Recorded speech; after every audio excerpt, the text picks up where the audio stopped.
Paz do Senhor, meus irmãos queridos, espero que vocês todos estejam bem, cheios da graça, do favor e da misericórdia do Senhor. Estamos aqui para mais um estudo bíblico, reflexões importantes para a nossa vida, para o contexto de vida que vivemos hoje, em pleno século XXI, e que Deus nos ajude nas nossas limitações. Vamos orar. Entrego a minha vida a Ti, Senhor, nesta hora, agradecendo primeiro por mais um dia de vida, agradecendo porque em tudo Tu tens sido fiel, generoso, bondoso, misericordioso para conosco. Nos instrui através da Tua palavra e glorifica o Teu nome nos nossos corações. Nós precisamos deste alimento sólido, que fortaleça a nossa alma, que nos faça levantar do nosso cansaço e do nosso desânimo e continuemos a percorrer esta caminhada de fé e fé perseverante. Dá-nos a Tua graça, Deus, nas nossas limitações. Ministra sobre nós através do Teu Espírito Santo.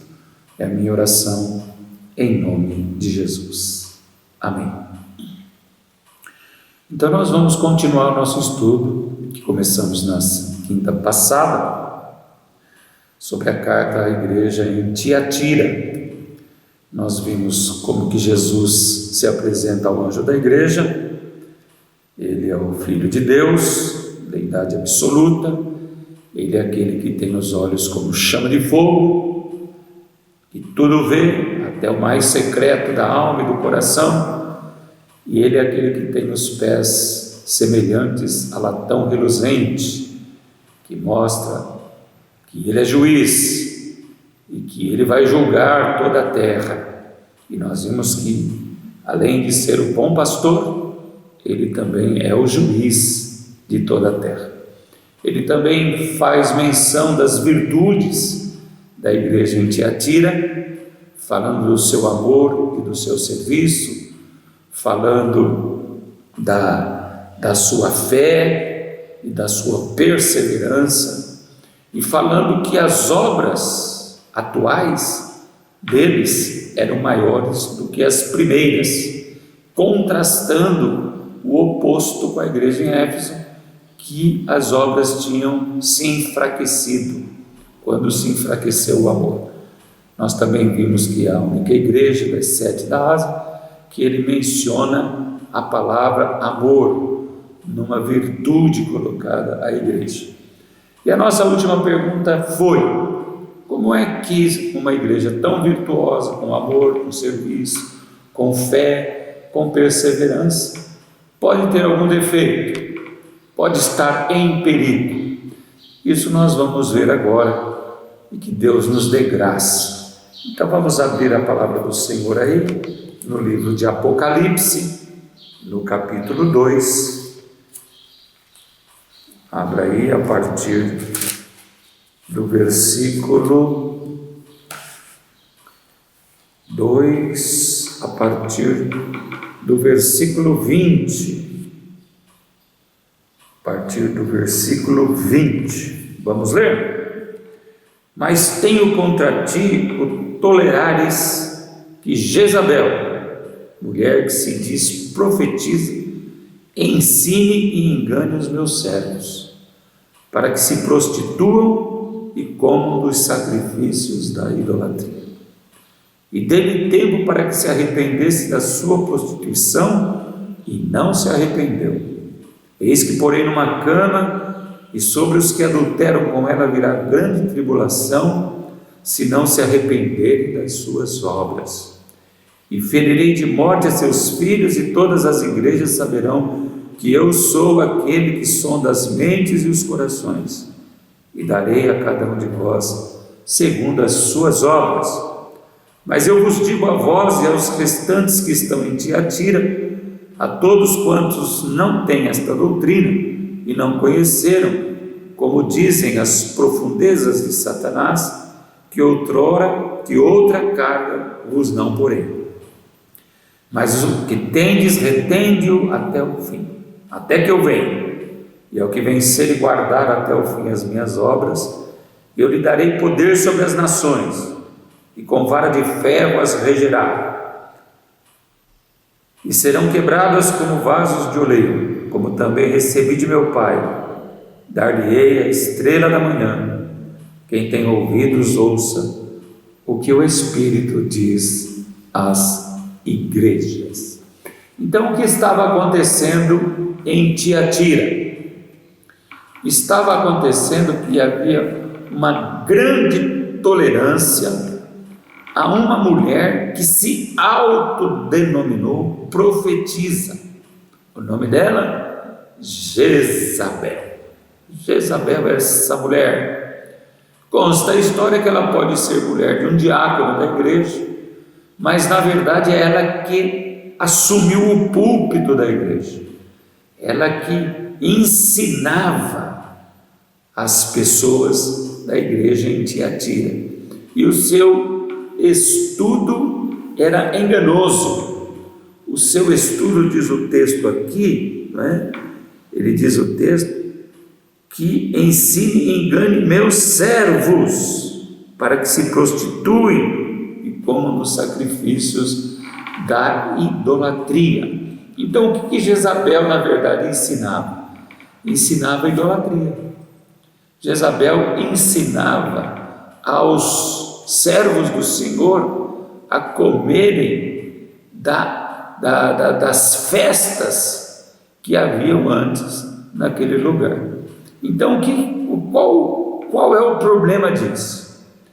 A igreja tinha amor, a igreja tinha serviço, a igreja tinha fé, a igreja tinha perseverança, mas a igreja estava carente de sã doutrina, irmãos. A igreja estava carente de uma doutrina pura. Essa mulher autodenominada, ela mesma profetiza, ela estava enganando o povo de Deus, em nome de Deus, com as profundezas de Deus. Ela era carismática, ela era envolvente, ela era convincente, e o povo de Deus estava correndo um sério risco de apostasia total, de perda do amor, de perda do serviço, de perda da fé e de perda da perseverança. Então, a sã doutrina nunca caminha distante do amor, e nem o amor da sã doutrina. Um se estabelece no outro, Em verdade não existe, não existe verdade sem caridade. Há um texto aqui que eu gostaria de ler para vocês, que está no livro de Efésios.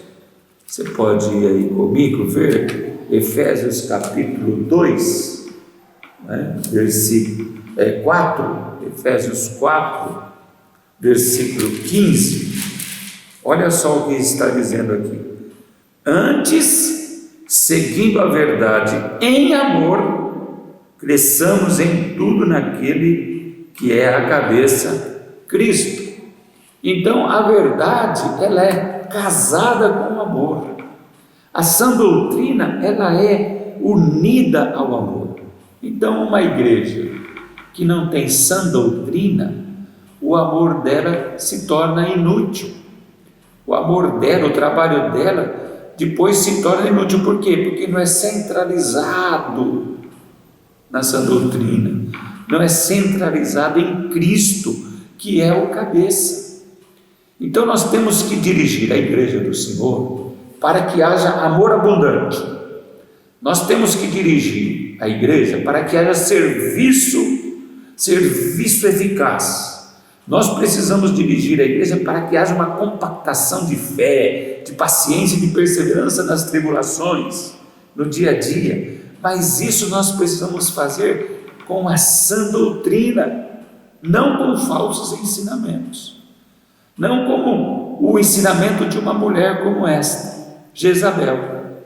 Acredita-se até que Jezabel aqui não seja o nome real, porque quem daria o nome de uma filha de Jezabel? Para quem conhece Jezabel do Velho Testamento, para quem sabe o que foi Jezabel do Velho Testamento, é inconcebível alguém dar o nome ao seu filho, à sua filha, de Jezabel.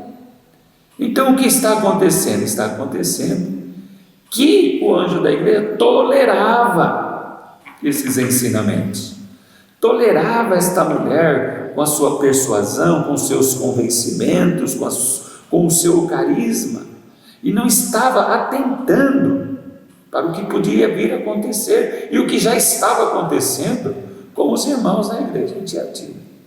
Dura coisa é, irmão, preste atenção nisso, preste atenção nisso. Dura coisa é quando o pastor de uma igreja começa a tolerar os pecados. Dura coisa é o pastor da igreja tolerar homens, mulheres, jovens que se envolvem com o pecado, que se envolvem com o mundo, tolera, não disciplina. O problema é que este homem estará diante de Deus, porque o povo que está diante dele não é dele. Que nem você que está me ouvindo agora. Eu sou seu pastor aqui na terra, eu fui consagrado, Deus me deu esse ministério, mas o pastor de vocês, inclusive meu, é Jesus. É Jesus. E nós, como pastores, deveremos prestar contas a Deus das nossas tolerâncias. Das nossas tolerâncias. Então, tolerar o pecado é entregar a igreja à morte. Tolerar o pecado é entregar a igreja à falência. O amor muitas vezes se expressa em disciplina.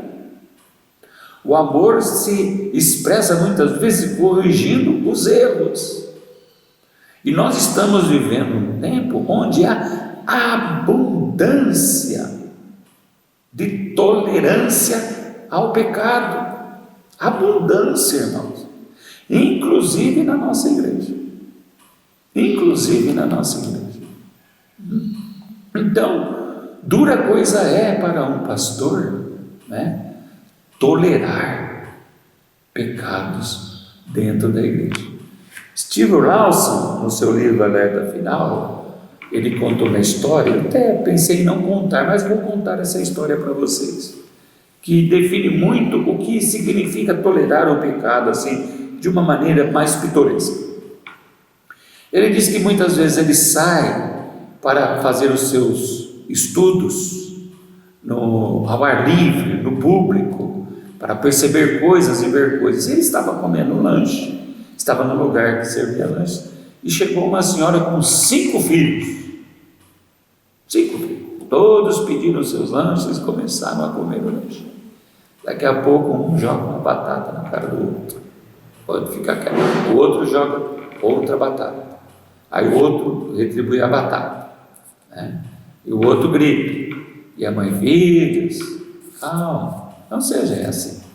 E continua, filhos, calma, não seja assim. E daqui a pouco começa a voar ketchup, maionese, e daqui a pouco está uma maior confusão, e a mãe está simplesmente olhando e dizendo, calma meninos, calma meninos. E ele diz, bem assim é a igreja. A primeira batata tirada,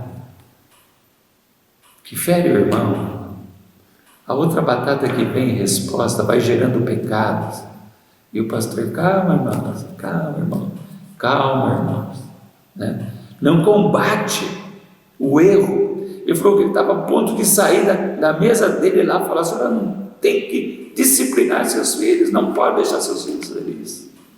Bem assim a igreja, Jesus está falando, olha, você está tolerando o que eu não tolero. Você está deixando acontecer coisas na sua igreja que não é aquilo que eu quero que seja. Jezabel está aí. Jezabel está aí levando o seu povo à idolatria. E Jezabel está aí levando o seu povo à promiscuidade. Jezabel está aí levando o seu povo a se envolver com festas pagãs. O que são festas pagãs hoje, irmãos? O que é uma festa pagã para você hoje? Ou não existem mais festas pagãs? O que é um encontro pagão? O que é uma reunião pagã?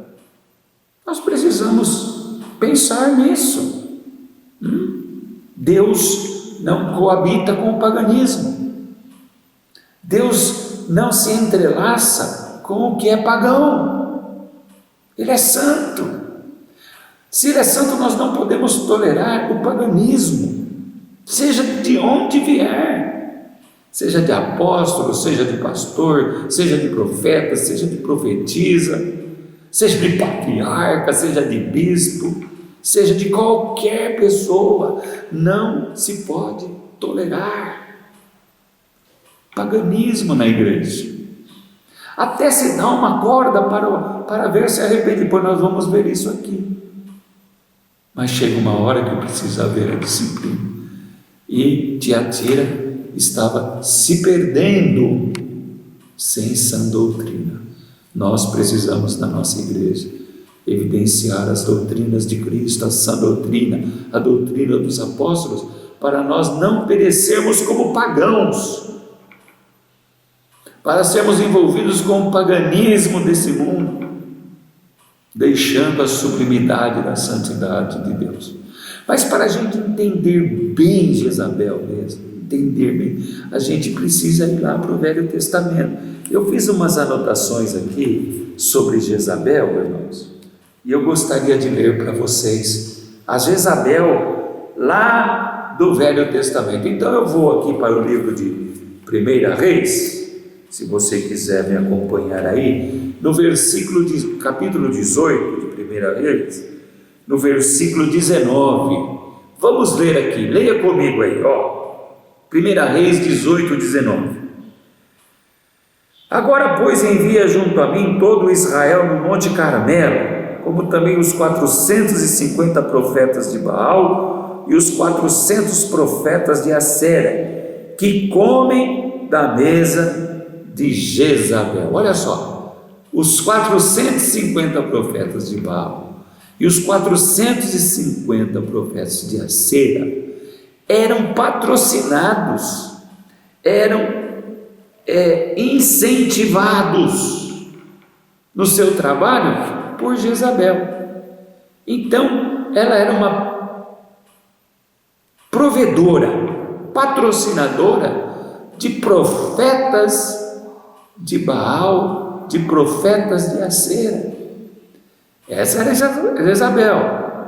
E depois nós vamos fazer essa correlação com Jezabel na igreja Tiatira. O que ela promovia? Ela era provedora do quê? De idolatria também, de paganismo também.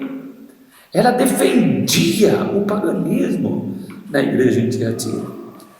Depois você pode ir para o capítulo 19 de 1 Reis, no versículo 2, vamos ler, diz assim: então Jezabel mandou um mensageiro a Elias a dizer: assim me façam os deuses e outro tanto, se de certo amanhã, a estas horas, não puser a tua vida como a de um deles. Ela está ameaçando de morte a Elias. Ela é vingativa, além de ser promotora, provedora dos profetas de Baal e de Acera, ela é uma mulher vingativa. Ela procura a morte de Elias. No espírito de Jezabel está uma mulher com espírito vingativo, e toda mulher vingativa, olha, eu queria dizer o seguinte: toda mulher, todo ser humano. Eu estou falando de Jezabel, irmãos, mas calma aí. Na igreja de Éfeso eu falei sobre Nicolau, sobre os apóstolos que não eram apóstolos. Na igreja de Pérgamo falei sobre Nicolau de novo e falei sobre Balaão, homens. Mas agora surge uma mulher na história, para você ver que toda a raça está caída. Toda a raça, não há diferenças, né? Então Jezabel tem o espírito vingativo. O espírito vingativo, ele mostra um coração cheio de ódio. Depois no capítulo 21, no capítulo 21 de 1 Reis mesmo, É uma leitura um pouco mais extensa, do versículo 5 ao 13. Vamos ler aqui o que está dizendo. Porém, vindo a ele Jezabel, sua mulher, lhe disse: que há que está tão desgostoso o teu espírito, e não comes pão? E ele lhe disse: porque falei a Nabote, o Jezreelita, e lhe disse: dá-me a tua vinha por dinheiro, ou se tu apraz, te darei outra vinha em seu lugar. Porém ele disse: não te darei a minha vida. Nabote, dono de uma vinha.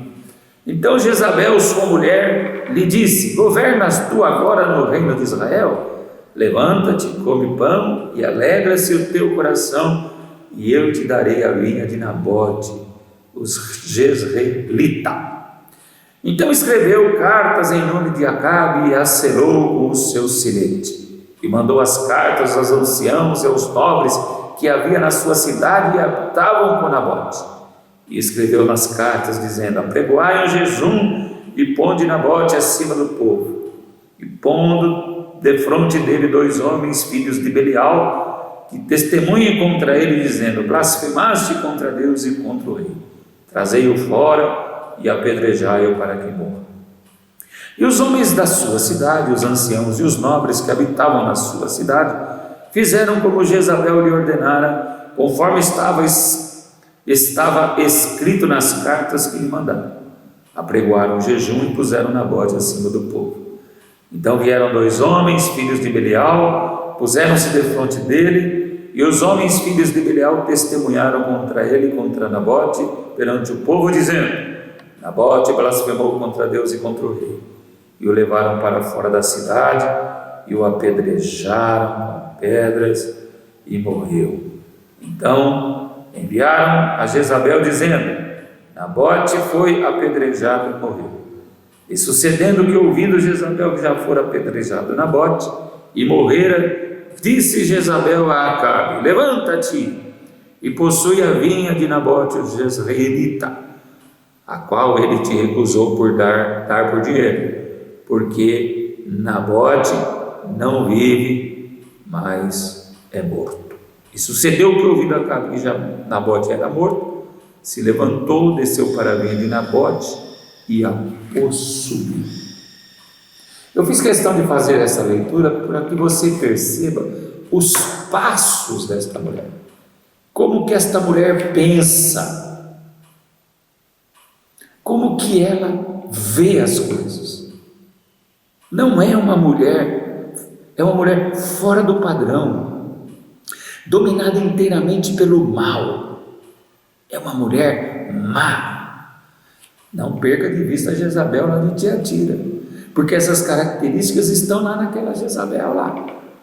Mas você percebeu o engenho, o plano, a arquitetação do plano na recusa de Nabote vender a vinha que tinha para Acabe? Falou: você é rei de Israel ou não é? Deixa comigo, eu vou cuidar disso para você. E ela fez um plano, irmãos, sagaz, astuto, maquiavélico. E a morte de Nabote foi uma morte cruel. Ela levou aquele homem ao apedrejamento, morreu apedrejado. Apedrejado. Aí ela vai lá e fala: aquele que não queria te vender a vinha, ele já está morto, a vinha é tua, é só você ir lá e tomar posse. E Acabe, que legal, foi lá e tomou posse da vinha. Ela é provedora dos profetas de Baal e de Acera, ela é vingativa e ela é assassina, cruel, assassina. Então você às vezes está diante de uma pessoa, você não sabe para onde ela está indo, você não sabe o que uma pessoa pode estar pensando, vivendo o dia a dia na sua vida. As pessoas que estão inclinadas para o mal pensam diferente, irmãos, veem as coisas diferente, irmãos. Cuidado com as pessoas que não estão em Cristo. Cuidado! Cuidado com aqueles que têm aparência que estão em Cristo, mas são inclinados para o mal. Cuidado! 1 Reis 21, 25, no mesmo capítulo, diz assim: porém ninguém fora como Acabe, olha só, que se vendera para fazer o que era mal aos olhos do Senhor, porque Jezabel, sua mulher, o incitava. Você quer ter uma mulher que te leve para as coisas mais perversas? Casar-se com uma mulher aparentemente mal, que é má no coração. Ela sempre vai incitar o marido à maldade. E era o que Jezabel fazia de melhor: incitar o seu marido ao mal. Incitar o seu marido ao mal. Em 2 Reis 9, vai lá para o 2 Reis agora, 9. Então ela incitava o seu marido ao mal. Olha só quantas coisas, irmãos, esta mulher representa na história aqui dos judeus, e como que ela é colocada agora na igreja de Tiatira. 9:30, 2 Reis 9:30, vamos ler aí. E Jeú veio a Jezreel, o que ouvindo Jezabel, se pintou em volta dos olhos, e enfeitou a sua cabeça e olhou pela janela. Olha só, Jeú veio a Jezreel, e Jezabel, sabendo disso, já se arrumou toda. O que ela fez? Ela deu um banho nela de salão de beleza. Na verdade, aqui o que ela fez, ela se sensualizou para conquistar Jeú. Ela se adornou. E o seu aspecto aqui é aspecto de prostituta. Não que o adorno leve as mulheres a serem prostitutas. Mas existe um adorno e um outro adorno. Existe aquela coisa carregada, aquela coisa massiva, e existe aquela coisa moderada, leve. Entendeu, irmão? Você entendeu, minha irmã? Entendeu, né? Entendeu? Mas aqui ela sensualizou e ela age como uma prostituta. Então ela é uma mulher vã. Mulher vã. Então vamos ver as características de Jezabel aqui que nós vimos. Ela provedora, patrocinadora, incentivadora dos profetas de Baal e de Acera. Ela é extremamente vingativa.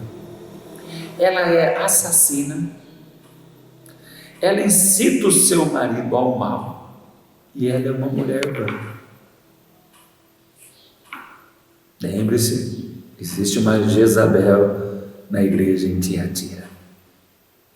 E quantas Jezabéis existem por aí dentro das igrejas? Quantas será que ainda existem no século 21 dentro das igrejas? Mas esta mesma Jezabel, ela teve uma morte terrível, terrível, que também está associada com o que vai acontecer com Jezabel lá na igreja em Tiatira, no mesmo capítulo 9 de 2 Reis, 33 a 35, diz assim: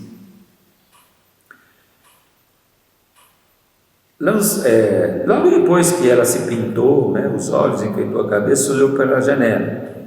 Vamos a partir do 31, olha. E entrando Jeú pelas portas, disse a ela: teve pasmem que matou a seu senhor? E levantou ele o rosto para a janela e disse: quem é comigo? Quem? E 2 ou 3 eunucos olharam para ele. Então disse ele: lançai-a de alto a baixo. E lançaram-na de alto a baixo, e foram salpicados com o seu sangue a parede e os cavalos, e Jeú a atropelou. Entrando ele, pois, e havendo comido e bebido, disse: olhai por aquela maldita e sepultai-a, porque é filha de rei. E foram para sepultar, porém não acharam dela senão somente a caveira, e os pés, e as palmas das mãos. Que coisa terrível, né, irmão? Então voltaram e lhe fizeram saber, e ele disse: esta é a palavra do Senhor, a qual falou pelo ministério de Elias, o tisbita, seu servo, dizendo: no pedaço de campo de Jezreel os cães comerão a carne de Jezabel, e o cadáver de Jezabel será como esterco sobre o campo, no pedaço de Jezreel, que se não pode dizer: esta é Jezabel.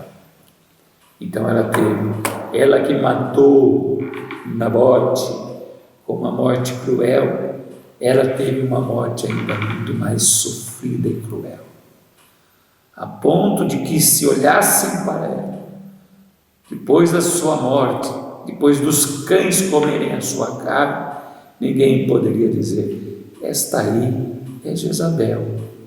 Ela está totalmente desfigurada, ela está só no osso. O pecado tem as suas consequências. Cedo ou tarde, os pecados têm as suas consequências. Até para quem dentro da igreja não acredita que exista mais pecado, haverá consequências. Até para quem dentro da igreja diz: isso aí não tem mais importância, os pecados terão consequências. Tudo que o homem semear, ele vai colher. Olha Jezabel aqui, olha Jezabel, que triste fim. Todo o seu ser, toda a sua personalidade, tudo que ela viveu, tudo que ela falou, resultou em morte cruel. Então essa é a Jezabel do Velho Testamento. Então nós precisamos entender a Jezabel aqui de Tiatira, olhando para a Jezabel do Velho Testamento. Então voltemos aqui a Jezabel. Então esta mulher tem os mesmos sinais, as mesmas características da Jezabel lá. Ela é cruel, ela é inclinada ao mal, ela é vã. Por que ela é vã? Olha, versículo 21. Eu dei tempo para que se arrependesse da sua prostituição e não se arrependeu. Além de incitar os irmãos ao erro, à prostituição, ela mesmo era um canal de prostituição.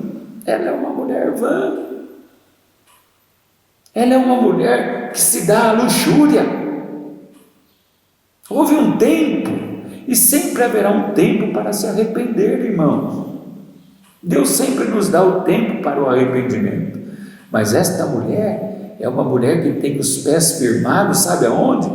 Nas profundezas de Satanás. Está lá no versículo 24. Os pés delas estão fincados nas profundezas de Satanás. Então eu preciso sempre observar onde os meus pés estão fincados. O que é que eu defendo? Qual é a teologia que eu defendo? Qual é a verdade que eu defendo? Qual é o conceito que eu defendo? Porque se eu conseguir perceber o que é que eu defendo, eu vou ver onde meus pés estão fincados. Mas para que eu perceba o que eu defendo, eu preciso ter conhecimento da palavra, da sã doutrina. E se o que eu defendo não está em concórdia com a sã doutrina, os meus pés estarão fincados nas profundezas de Satanás. E como Jezabel, seja homem ou mulher, eu vou lançar tropeços contra o povo de Deus. Olha que interessante, né, irmão? Eu falei de Nicolau, já falei para vocês aqui, falei de Balaão, agora estou falando de Jezabel. A embalagem é diferente, mas o conteúdo é o mesmo. O frasco traz o mesmo veneno. Prostituição, orgias sexuais, idolatria, pés fincados nas profundezas de Satanás. Então, essa mulher aqui, ela teve tempo para se arrepender da sua prostituição. E além de se prostituir, sabe o que Jezabel fazia nessa igreja? Você lembra que nós falamos das associações de Tiatira, dos sindicatos, que eles tinham festas aos seus ídolos? E essas festas compreendiam a idolatria e a promiscuidade, a orgias sexuais. Elas incentivavam eles a participarem. Não tem problema vocês participarem, porque afinal de contas vocês estão trabalhando para sustentar a sua casa. Não tem problema. Entendeu? Isso aqui me leva a uma reflexão muito séria, irmãos. Muito séria. Com o que trabalhamos? O que nós trabalhamos incita o homem ao pecado? Com o que trabalhamos incita o homem ao inferno, leva o homem para o inferno? Então eu vou ser conivente. Eu vou ser conivente. Porque se é o ganha-pão da pessoa, não importa que ela leve outras para o inferno. Só porque é o seu ganha-pão, Deus não proverá outra fonte de renda. Deus não proverá outro trabalho para ela. Como é que fica essa situação? Uma pessoa, vamos supor, vou ser bem claro para você, uma pessoa que é dona de um bar, que durante toda a sua vida vendeu bebidas alcoólicas, vendeu cigarro, promoveu, você sabe o que é o contexto de um boteco, de um bar? Promoveu licenciosidade, promoveu adultério, prostituição, o bar não é uma coisa de Deus, não é. Aí a pessoa do bar, o dono do bar se converte, mas aquilo ali é a única fonte de renda que ele tem. O que você vai fazer? Fala, você não vai precisar poder mais trabalhar aí no bar, porque não condiz agora com essa nova vida. Haverá um tempo para que as coisas mudem, irmãos. E esse dono de bar será abençoado por Deus. Você pode ter certeza, com um outro emprego. De uma nova situação em que ele não precise usar do seu ganha-pão para que as pessoas continuem sendo alcoólatras. Você está me entendendo, irmão? Lógico que eu não vou falar, você fecha o seu negócio aí agora. Vamos começar a orar para que Deus provenha para você uma nova profissão, um novo negócio, usando essas características que você tem de vendas. Mas é inadmissível que eu tenha um trabalho que incite as pessoas ao inferno, que leve as pessoas ao inferno e preservem as pessoas dos seus pecados. Jezabel falava, não tem problema, eu sou ganha-pão, participe das festas. O diabo é sagaz, irmãos. Eu falo para você que eles pensam diferente, viu? Eles são cheios de boas intenções. São cheios de boas intenções. O herege, ele tem boas intenções. Aquele que lança tropeços ao Filho de Deus tem boas intenções. Sim, não tem problema, né? Jezabel, então ela usava esses recursos para afundar a fé, para manietar o povo de Deus à escravidão. Que Deus nos livre dos nicolaítas, dos apóstolos que não são, das profetisas que não são, dos profetas que não são. Que Deus nos lembre dos Balaãos do século 21 e que Deus nos livre das Jezabéis do século 21.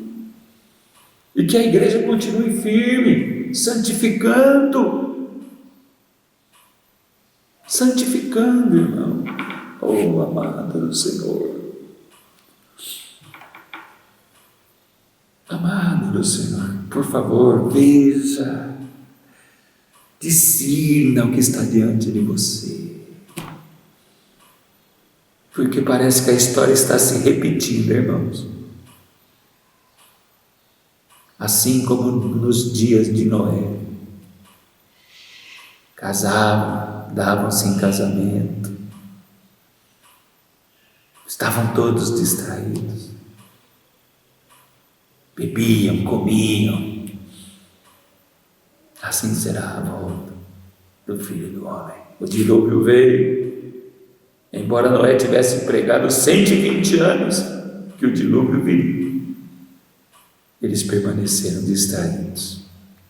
Embora nós estejamos pregando para você todo domingo, toda terça, toda sexta, vá à oração, vá à palavra, e vocês, na maioria, continuam rejeitando a palavra de Deus, como nos tempos de Noé, achando que isso não vai influenciar em nada. Que Deus nos dê graça e favor. Mas vamos ver aqui o castigo de Jezabel. Ela não é prostituta? Ela não leva os homens a se prostituir com ela? Olha o que Jesus fala. Ela não se arrependeu, eu vou pôr ela numa cama, no local do seu trabalho. E sobre todos os que adulteram com ela, virá grande tribulação, se não se arrependerem das suas obras. Ela vai morrer, os que adulteram com ela vão morrer, os que se associam com o mundo vão morrer, os que acham que o mundo está certo vão morrer, os que fazem as obras da carne vão morrer, e ferirei de morte a seus filhos, e todas as igrejas saberão que eu sou aquele que sonda as mentes e o coração, e darei a cada um de vós segundo as vossas obras. Isso farei para que vocês vejam que eu não tolero o pecado. É isso que Jesus está dizendo, que eu não tolero o pecado. A igreja em Éfeso vai saber, a igreja em Esmirna vai saber, a igreja em Pérgamo vai saber, a igreja em Sardes vai saber, a igreja em Laodiceia vai saber, e a igreja em Filadélfia vai saber. Todas as igrejas vão saber que eu sou aquele que sonda as mentes e os corações. E todas as igrejas têm que ter esse padrão de santidade, de sã doutrina. E todas as igrejas não podem mais tolerar o pecado. Foi o pecado que levou Cristo à cruz, irmãos. Foi por causa do pecado que ele verteu o seu sangue. Foi por causa do pecado que ele sofreu dores inimagináveis, físicas. Como que nós vamos tolerar o pecado que levou Cristo à cruz? Percebe, querido, percebe. Vocês viram o fim de Jezabel lá do Velho Testamento? Será o fim dessa Jezabel, não apenas dessa Jezabel, mas todos os que se prostituem com ela. E eu vou fazer uma colocação aqui. Jezabel, o mundo infiltrado na igreja. Os que adulteraram com ela, os crentes que se doaram ao mundo infiltrado na igreja. O fim deles será o mesmo de Jezabel, do Velho Testamento. Porque se existe uma coisa, é a sondagem de Deus nas nossas mentes e nos nossos corações. Ele sonda, ele conhece, e ele sabe todas as coisas. E então nós receberemos o prêmio das nossas obras, né? Depois nós temos aqui no versículo 24, essa é a punição ao pecado, né? Aos fiéis, Deus tem uma palavra, porque nem tudo está perdido na igreja de Tiatira. Por que existe amor ainda lá, serviço, fé, perseverante? É porque existem fiéis ainda. Olha só: mas eu vos digo a vós e aos restantes que estão em Tiatira, a todos quantos não têm esta doutrina e não conheceram, como dizem, as profundezas de Satanás, que outra carga vos não porém. Quem não tem a doutrina das profundezas de Satanás ministrada por Jezabel, eu me dirijo a vocês, né? que continuam sendo fiéis, mas que tendes, retendo até que eu venha, até que eu venha. Há alguém que está retendo, alguém está na brecha, alguém está santificando. Eu vou me dirigir a vocês agora. Aos que se prostituíram, o fim, ele já sabe o que vai acontecer, mas a vocês que permanecerem fiéis, e ao que vencer e guardar até o fim as minhas obras, eu lhe darei poder sobre as nações, e com vara de ferro as regerá, e serão quebradas como vasos de oleiro, como também recebi de meu Pai, e dar-lhe-ei a estrela da manhã.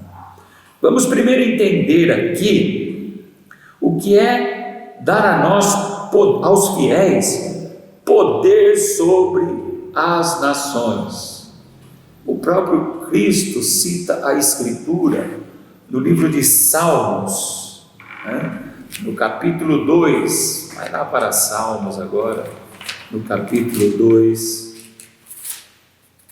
Salmos capítulo 2, versículos 8 e 9, Salmos capítulo 2, versículos 8 e 9, vamos ler aqui o que diz a palavra do Senhor. Pede-me e eu te darei as nações por herança e os confins da terra por tua possessão. Tu os esmigalharás com uma vara de ferro, tu despedaçarás como a um vaso de oleiro. Mas antes no versículo 7 diz: recitarei o decreto, o Senhor me disse, tu és meu filho e hoje te direi. É uma menção ao próprio Jesus. O próprio Jesus é que terá as nações por herança e todos os confins da terra como sua possessão. Então, quando aqui no texto diz, eu lhe darei poder sobre as nações, quer dizer, esse poder que Deus vai nos dar aos fiéis é o poder que Cristo tem. Nós vamos estar com Cristo nessa vitória. O poder é de Cristo e nós vamos usufruir dessa vitória dele, entende? Contra todo o mal, contra todas as profundezas de Satanás. Quer dizer, o poder não é de nós mesmos, o poder é de Cristo, e ele enxerga esse poder em nós, e nós vencemos com ele, por ele e para ele. Glória a Deus por isso. Deus vai me dar. O poder é o poder de Cristo. É Ele que rege com poder as nações. É Ele que esmiuça a pedra. É Ele. Glória a Jesus. Vale a pena se manter fiel, então. Vale a pena não fincar os pés nas profundezas de Satanás. O melhor é colocar os pés nas profundezas de Deus. Aleluia! E também dar-lhe-ei a estrela da manhã. O que é a estrela da manhã, irmãos? A estrela da manhã. Quem é a estrela da manhã? Cristo. Ele é a estrela da manhã. Ele será nosso maior presente. Ele é o nosso maior tesouro. A fidelidade nos premiará.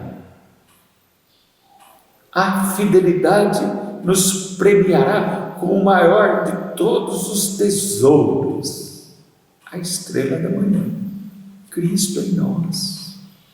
Cristo em nós. Então, se nós tivermos que sofrer defendendo a verdade, se nós tivermos que sofrer defendendo a sã doutrina, se nós tivermos que perecer e sofrer por causa do Evangelho de Cristo, o tempo disso é pequeno. Deus delimita, lembra na igreja de Esmirna? Tereis tribulação de 10 dias. Deus determina o tempo da tribulação. E comparado com a eternidade, o tempo da tribulação é minimamente mínimo, pequeno demais. Vale a pena então até sofrer. Vale a pena até sofrer. Vale a pena estar com os pés firmados nas profundezas de Deus, porque as profundezas de Satanás, elas produzem gozo passageiro, itinerante.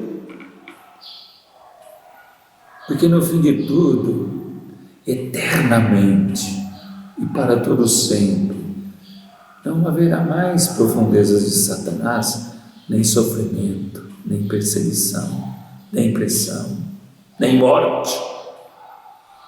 Estaremos nos braços do Pai, amparados pela cruz eternamente, pela cruz de Cristo. A cruz de Cristo perdurará eternamente, até nos céus dos céus,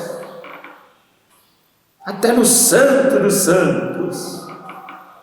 A cruz estará sempre diante de nós, nos apontando para a estrela da manhã. Louvado seja o nome do Senhor. Termina dizendo: quem tem ouvidos para ouvir, ouça o que o Espírito diz à igreja.